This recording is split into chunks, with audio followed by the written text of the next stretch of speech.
And I think, maybe that's true in some instances, but it's also a great way to go through life. I'd rather be rich in friends than in money.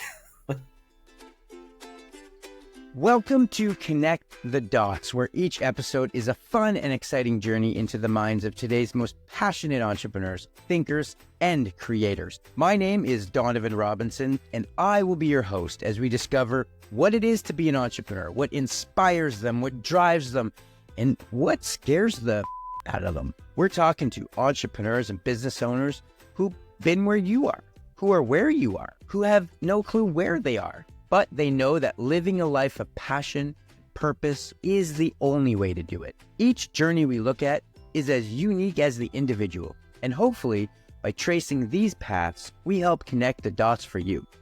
Connect the Dots, a podcast with entrepreneurs for entrepreneurs. My next guest is a fellow Red River Métis citizen, an Indigenous business lawyer and university professor. However, his path to becoming a lawyer isn't quite a conventional one. I met Yvan Laroque at a Red River Métis business conference here in Winnipeg, where we happened to sit next to each other. Having met Yvan for the first time, him wearing a nice suit, well-spoken, and very charming, it did come to my surprise that when I mentioned I was the co-owner of a live music venue called the Goodwill Social Club, Yvan said, "Oh, I love that venue. My band's played there many times." The band, Pie, the Music of Cake, a band Yvan started with what I would consider a dream team of local musicians here in Manitoba. But I will admit my unfair bias, Yvan the musician and Yvan the lawyer, did not seem to match up. Lawyers are, well, lawyers. They can't be creative, fun people, can they? Needless to say, I had to know more about this guy. And to my surprise, the stuff I just mentioned was only half of his story. From growing up in a small-town Métis community, to joining the military, a musician, activist, to becoming a lawyer, we connect the dots of the amazing and unconventional journey of Yvan Laroque. Oh yeah, and this is a two-parter, so this is part one, and please stay tuned next week for part two. Yeah, so you have quite an impressive resume, which we'll definitely talk about some of the amazing work you do. And I'm not sure if we have enough time in this podcast. When I went through some research, I'm like, wow, this, I met you quickly. And I was like, when I was looking you up, I was like, holy man, this guy's, how is you have time for all this? But so we'll start with your current profession. So you're an Indigenous business lawyer and an educator, but we're both Red River Métis citizens. And we actually met at a Métis networking event. We sat next to each other and we got to talking, and I was talking about we're unfortunately closing, I would think, an iconic space in Winnipeg, the Goodwill Social Club. And it turns out you were a regular rock star. You played there quite often in the band called Pie, the Music of Cake. And you're playing with some amazing musicians there. I know a few of them. But as I started to learn more about you, a few things were put into perspective for me. And so I realized my reaction to that, this guy in this professional suit has this whole other side of him. He's in a rock band. The realization from that was like, that was an unfair bias, because I thought that if you're doing this, you can't be doing that. And so I think perception of a lawyer to me was that, what you see on TVs and movies, they're not that creative. They do lawyer stuff and not trying to say anything bad here, but maybe it seems like, to me, a boring type of career, right? But that's not the case. And I think I'll touch on the second realization that I had. But first, is that a common reaction that you get? Yeah. So a couple common things is something you said. You said, how do you have time for all this? And that's something I get a lot of people ask me when I get to know them, and I say, well, yeah, I also do this and I do that. And I am involved in this and I used to do this. They say, how do you find the time to do all these things? And so that's pretty common.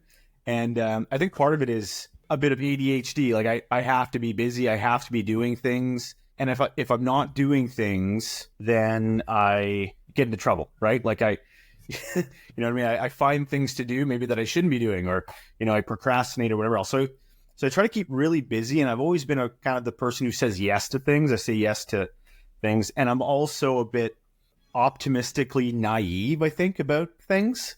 So, when I think to myself, like, hey, I'd really like to do that, I don't have a part of my brain that says, no, you can't do that. Like, there's not a lot of self-doubt involved. That leads me to doing a lot of different things, to really getting out there and doing the things that I want to do without thinking it through too much. I kind of dive in with both feet, and I back that up with just working really hard and trying to get it done, right? So that's one thing. It's funny because, everyone has different aspects of their lives and aspects of who they are. And you might say you have like a primary sort of like face or mask you wear to the world, right? And you maybe have different masks that you wear in different situations. And so as a lawyer, as a professional, I sometimes I put suits on, not often because I hate wearing suits, but I put a suit on and I to a certain extent wear a professional mask. Although I think throughout my life I've really tried to be genuine and let my genuine self sort of shine through. And that's something that is an important value for me in all of my endeavors is, be myself, even though I have to be, professional in one situation, or, I can be in a different environment surrounded by different people and be doing different things. But yeah, it's interesting when I'm sort of in that lawyer role or wearing that lawyer mask and people find out something else about me, they're always surprised, right? But the opposite is probably true. Many people who remember me before I was a lawyer might say, I can't believe that guy's a lawyer, right?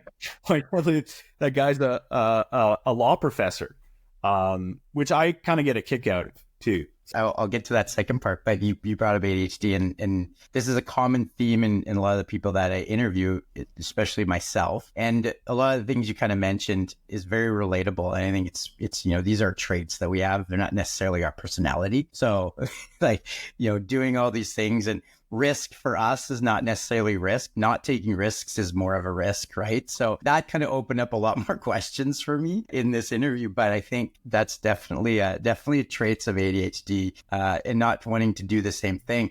And you made a good point of like, when somebody asks you like, what do you do? And that's a question that I get now. And well, I could tell them the 7 or 20 things I do. I don't like that question now because it's like, I don't want to be pigeonholed into I do this. Like, I'm doing a podcast, I'm doing this, I'm doing that, right? So I think that's a tough question. Which one do you lead with, right? It's sort of context. Or if someone asks you, what do you do? Well, that's a loaded question. There's a better question. Yeah, a better question maybe is, who are you? Right? Yeah. Well, so the second part to that was, like, a law degree is a powerful tool, and it can be used for good and it can be used for evil. but the ones who use it for good, especially from what I've read about you, you're definitely doing that, and you can make a massive impact on the world. And you're doing just that. You're using your knowledge to educate, create opportunities for so many. So I want to ask you why. Yeah. So I went to law school sort of after my first career. I always wanted to be a lawyer. And not because I had some sort of altruistic idea about saving the world or anything like that. I think just as a young person, like really young, I thought of law and being a lawyer as an important job. And I wanted an important job. And so I'm not going to rewrite history and say that I had some sort of altruistic ideology as a 5-year-old about being a lawyer. But, when the opportunity came to go to law school, I really turned towards, what do I really want to do with my life? And, how can I best build myself up to be important enough to make changes and to help people. And I think throughout law school and becoming a lawyer, I realized there's different ways to do law, right? There's a lot of different kinds of lawyers and different ways to do law as a business. But fundamentally, the people who are happy being lawyers understand that it's just a job that allows you to help people, right? And if you look at it like a service industry where you're able to help people, it's very rewarding. And then it leads you down the path of, well, who do I want to help, right? And sort of what makes me happiest? What kind of people do I want to help the most? And so I think for some lawyers, if you're working for very large corporations or potentially corporations that are in trouble with the law because of pollution, or maybe they're, bad tactics in business, or they're in trouble for not paying their bills, those are the kind of people that, if somebody asks you, hey, do you want to help this person? You would say, not really. Like, I don't really want to do that. But the kind of people, that I work for and I work with, are Indigenous nations, Indigenous businesses, entrepreneurs and Indigenous entrepreneurs more and more. And those are people that I want to help. My values align. I see a big piece of my personal life tied to advancing Indigenous rights and Indigenous interests and economies. And so I'm very fortunate that I realized that early on in my law career and really pursued that because, it's not mutually exclusive in terms of building a successful business or a career, that you could also like what you do and like the people you work with and be doing things that make you really proud of the work. And so, I'm very, very fortunate. Not every lawyer is very fortunate, and there's a lot of miserable lawyers out there. And I think that, some of them, it's just the work they're doing with the people they're helping is not really what aligns with their own personal values. Well, we talked a bit about the fact someone asks, like, what do you do? And you mentioned, like, who are you? So would you say being a lawyer is really a tool for you to be something else? Would you consider yourself like, I'm not a lawyer. I am a lawyer, but I'm not, it's a tool for me to be able to do, like, you're an entrepreneur. Would that be higher? Or would it activist? Yeah. I don't think so, actually. I think I might, primarily would call myself a lawyer because, it's a profession that has a lot of history. It's regulated. It is, to a certain extent, it's a club, right? To be a lawyer it's an arduous journey. Not everyone can be a lawyer or get there. And a lot of people who become lawyers don't stay in the profession because it's very difficult. And so to the extent that it's a tool to help me do things, but I don't know that I have some sort of goal other than being a good lawyer and helping people do good things. Like I said, going back, I never had some idea about saving the world. I think that some of my personal ideology has aligned with the work I do, and that's very fortunate. But I primarily help my clients do good things, and my clients are more capable and they're more interested and they're more focused on specific matters. And so I can help them achieve those things. And that's really what is important for me. It's not necessarily that I'm leading them to achieve certain goals because I have those goals for society, for myself. And so I take a bit of a back seat to a certain extent, but I'm also able to guide my clients down the right path, I think, and provide insight and advice related to how they can reach their goals or why they're doing the things that they're doing and whether there's better ways to do them, whether they should focus on certain aspects of a process or a goal. And that's part of the advice that I love giving, is that sort of strategic advice. So what is being a lawyer? Like I said, it's helping people, being able to provide people with advice. When you're a junior lawyer, you think being a lawyer is filling out paperwork and writing contracts and writing briefs and doing research. And that's true. And every lawyer has to do that. But after a long time of dealing with clients directly and working with clients on projects, you're less of a form filler, you're less of a contract reviewer, and you're more of a partner, right? In terms of strategic advice, big picture thinking, problem solving, risk allocation. And that, is funny enough, that is more creative work than what junior lawyers do. A lot of junior lawyers are locked in a closet reviewing reams and reams of documents, and they're actually all electronic now, but there's no creativity in that whatsoever. But the more you advance, the more you understand business, the more you understand the legal profession, the more able you are to separate the wheat from the chaff and understand what's important and what's not important for your clients, and be able to understand the way the world works and help your clients navigate that. And that's really the funnest thing to do as a lawyer. You're a mentor and you teach. I would say you're an activist. A lot of the stuff I've seen doing a lot of great things. You give a lot. You give a lot of your time. Would you say that being a lawyer in that profession is allowing you to pursue those passions and your purpose? Or did you kind of find that passion and purpose while you were being a lawyer? Yeah. So again, like on the mentorship side, the teaching side, I just always love teaching. I think because I like process and I like understanding things and I like dissecting and breaking things down. And I like showing people that, right? So they can understand things, so people can understand things more simply. And that's, again, part of what being a lawyer is. You take all this information, whether it's a contract, whether it's some regulatory issue, whether it's the law, and you distill it down to the most common sense aspects. And that's what teaching is too, right?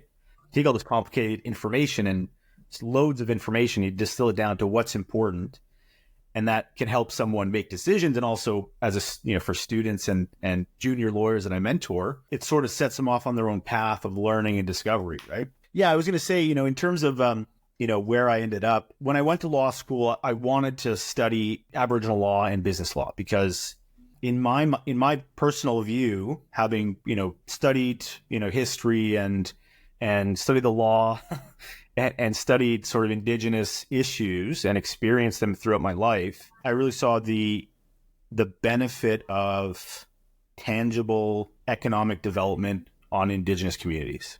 And so, and this is, not relegated only to Indigenous communities, like Canadian communities generally, right? And people generally.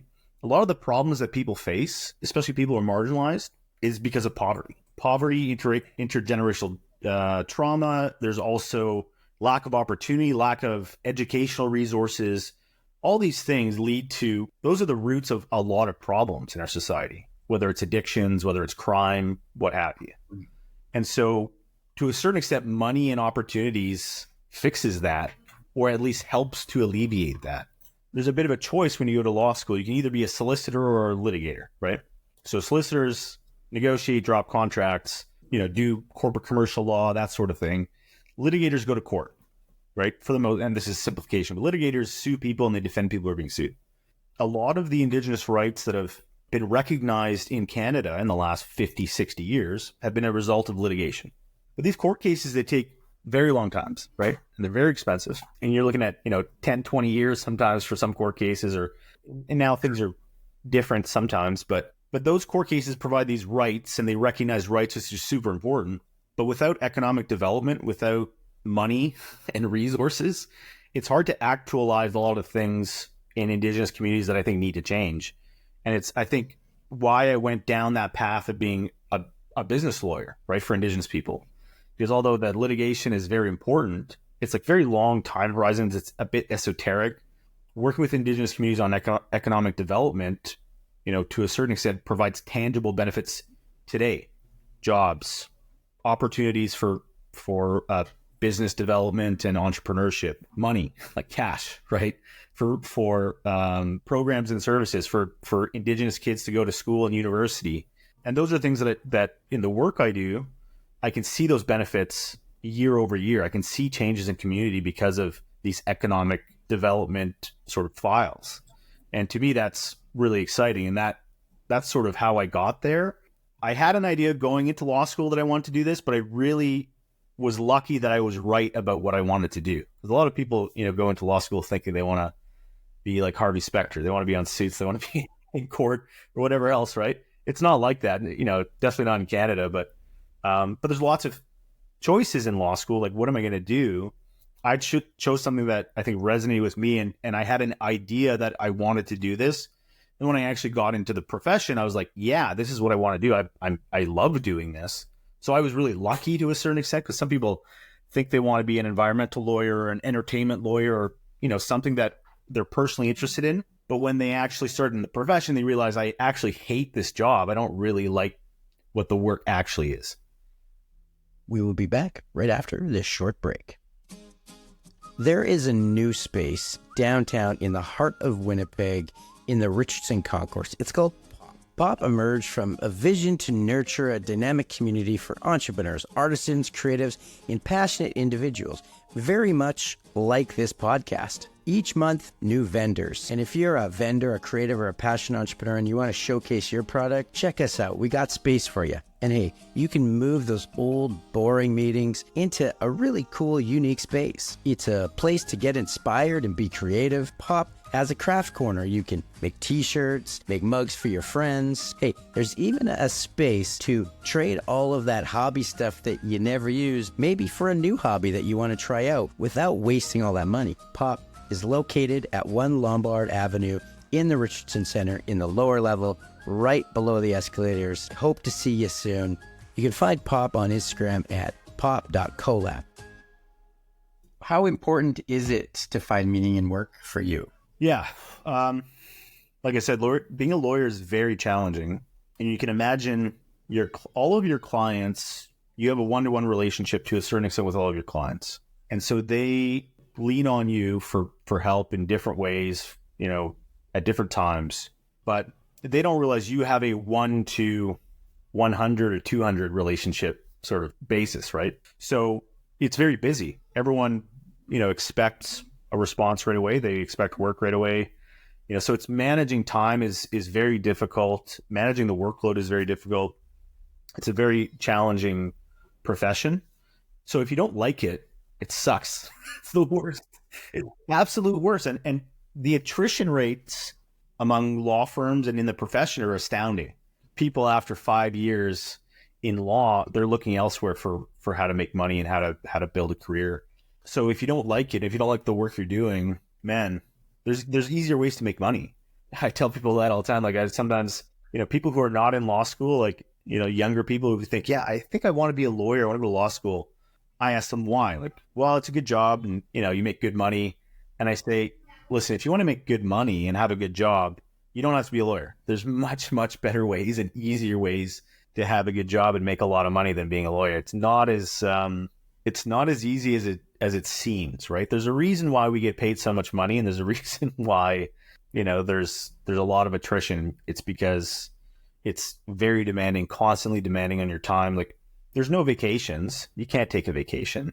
There's no weekends and evenings off. You're always on call, and you always have to be available, and you have to work pretty extreme hours. And, if you want to be successful, you have to focus and put a lot of your life into the profession, which is not easy. So if it was, if I didn't like it, I wouldn't be doing it. Absolutely. I'd be doing something else. I would, start a different business, or I would, do anything except for this profession. Luckily, I love it. I love the work. So when you're grinding those 80 hours a week, you better love it, because if not, find something else. Find something you love. Do you love it because you find purpose and passion in it? Or do you love like the day-to-day? I love both. The minutia of being a lawyer, like reading through contracts, revising contracts, is sort of setting up plans for reorganizing companies, setting up plans for establishing new companies. It's like, they're like puzzles, right? And if you like puzzles and you like difficult things that you can sort of wrap your head around and organize, being a lawyer is for you. Because that's really what it is, right? And if you love reading, and I absolutely love reading, yeah, that's a big part of it, right? So learning, reading, and solving puzzles, that's pretty much what being a lawyer is. You spoke at Pechakucha in 2022. I spoke, I don't know, it would have been like way before that, maybe 2015. But your talk was about the power of community.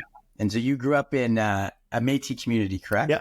It's a town called St. Allen, which most people may know. It's southeast of Winnipeg, about a 45-minute drive. So I assume you grew up with Métis culture and traditions all around you. Yeah, correct? That's interesting, because to a certain extent, like my parents' generation, faced racism and faced, issues related to indigeneity, let's say. And so there's a general understanding that we're Métis, and certain things we do are maybe Métis traditions. Obviously, I grew up in a French-speaking household. French is my first language. And in Manitoba, you experience Métis culture, whether you know it or not, through, festivals de voyageurs and, activities like we do, like canoeing, camping, and things like that.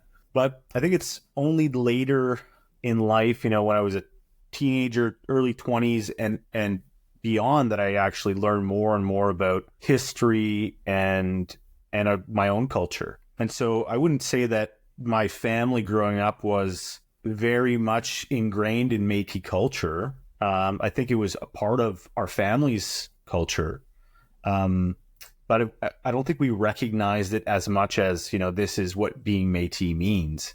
It was just by virtue of, what we did.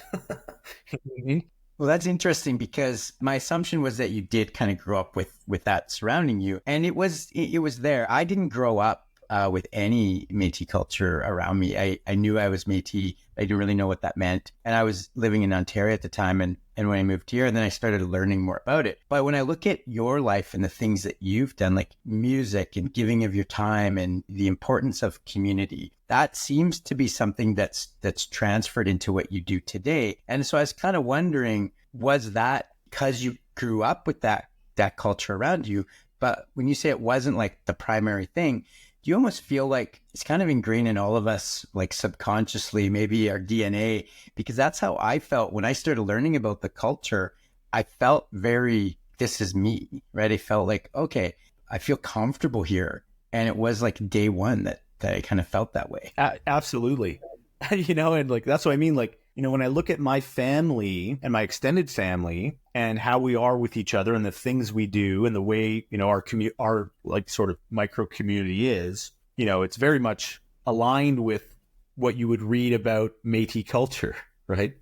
We're very close knit. We're very focused on family. We love to tease each other, which is I don't know if that's like just a family thing, but or part of our indigeneity, I guess. But there's a connection to the land and to language, which I think is important as well. It's we're living in an interesting time where in my dad's generation, my dad would tell me stories about growing up in Richer, which is just outside of Saint Anne, which is even more in the sticks, but very much a Métis community, right? And growing up, and the one story that always sticks with me is one of his first girlfriends said, "I can't date you anymore." My dad said, "You guys are Indians, and we can't." He doesn't want me dating you, right? On top of that, there was obviously there continues to be racism against Indigenous peoples in Canada, but it was very much more so out in the open in the 50s and 60s, right? I mean, for my family and my dad's family, there's 9 kids, right? But for a lot of them, they didn't want to be Indigenous. They didn't want to be Indians, right? They didn't want to be half-breeds, is what they were also called back then, right? So no one wore their Métis culture and identity on their sleeve, right? If they could get away with it. That's changing, right? That's changed quite a bit. And so now I think in the last 20 years, there's been more of a resurgence of people looking backwards and saying, oh, like my family is Métis, my history is Métis, and I identified with that culture. And I didn't realize it until I understood it more, but I identify with that culture and I want to embrace it, which is fantastic. I think for the Métis, community in general, but also for individuals to find that part of their culture and history that resonates with them and helps them to reinvigorate tradition, reinvigorate language, and also, puts you into a community, right? That, when you don't have community and you don't have a group that you identify with, and that your stories are the same and your history is the same, it's challenging, right? Very challenging for people. You think about newcomers to Canada, for example, who may not have family, they may not have lots of contact with their culture. It is difficult. So yeah, I think there's a bit of a resurgence of Métis identification and cultural awareness, which has been great. And every person has to, go through that in a different way. And our family has done that. My brother and I and my sister and my extended family members have embraced more and more their Métis culture and history, which has been really great to see. And that's, basically since we've been adults and have been able to understand the history.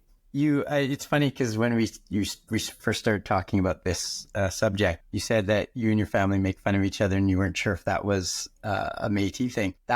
It definitely is, because that's how I grew up. And my dad's side, that's the Métis side. And it would always just be, you're showing that you care about somebody when you make fun of them. And so that was something that I did a lot. Some people don't take that quite well, and they think, and I would do that with my partners at the time. Like, I would always just be like, I'm making fun of you because I like you. And other people seeing that would be like, what are you doing? Like, why are you doing that? Why do you need? Right. And I was like, am I not supposed to do that? Because that's just what I grew up doing. I learned that it is actually it is a Métis tradition, and it goes way back, and there is actually a name. And so it's very communist. And it just seems like that just transcends what we do. Mhm. And so it's tough because you're sometimes doing it in where it's not accepted. Well, I mean, like most of my friends, like growing up, most of my friends were French Métis people, right? So, but later on in life, you meet people and the spouses and partners. That's the worst, right? They're like, as soon as we get around your family, you're always making fun of me and teasing me. It's like, yeah, but that's how they know that I actually like you. Right? Like that's including you in the family, right? Well, and the other thing I would say, and you probably this probably resonates with you, and I'm sure it resonates with a lot of Métis people, like my family, myself, many people in my family. Generosity is to a fault. Almost everyone I know in my family and extended family, they would give almost anyone the shirt off their back. Like they're insanely generous to an absolute fault. That's something that I've experienced. People who aren't Métis or Indigenous. I think that's I think the same can be said for a lot of First Nation people that I know. That spirit of, hey, let's share this. Hey, I can help you. That generosity is a big part of the culture, right? And it's not a part of everyone's culture.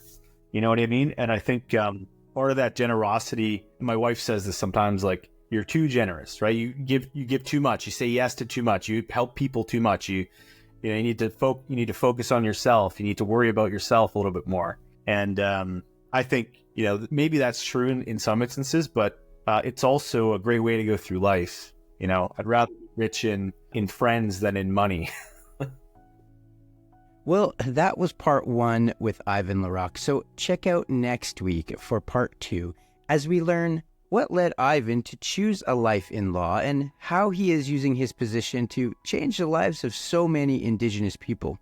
This is where it gets really good, so don't miss it. And you can find Yvan on LinkedIn at Yvan Guy Laroque and his company, Laroque Business Law.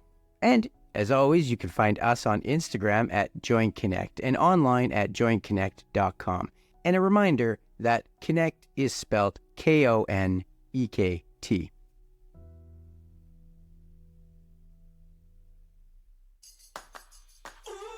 Are you a passionate entrepreneur with great ideas, but you just need help getting started or staying on track? Well, Connect can help. As an entrepreneur for over 25 years and a marketing professional for about the same time, I left the marketing world and have dedicated my life to helping others pursue their passions. I have had successful businesses and I have failed many times. I consider myself a generalist, not a specialist in one thing, but pretty good at many, which makes me a great advisor. With businesses and experiences in trades, hospitality, retail, and marketing, I can bring different perspectives to, well, almost anything. I am inspired by passionate people, as you can maybe tell by this podcast. So if you are looking for business support, the right connections, or mentorship, reach out to me at donovan@joinconnect.com or find me on Instagram at joinconnect. And if I can't help you, well, I probably can point you in the right direction. Join Connect, redefining success. Personalized guidance and resources for passionate entrepreneurs.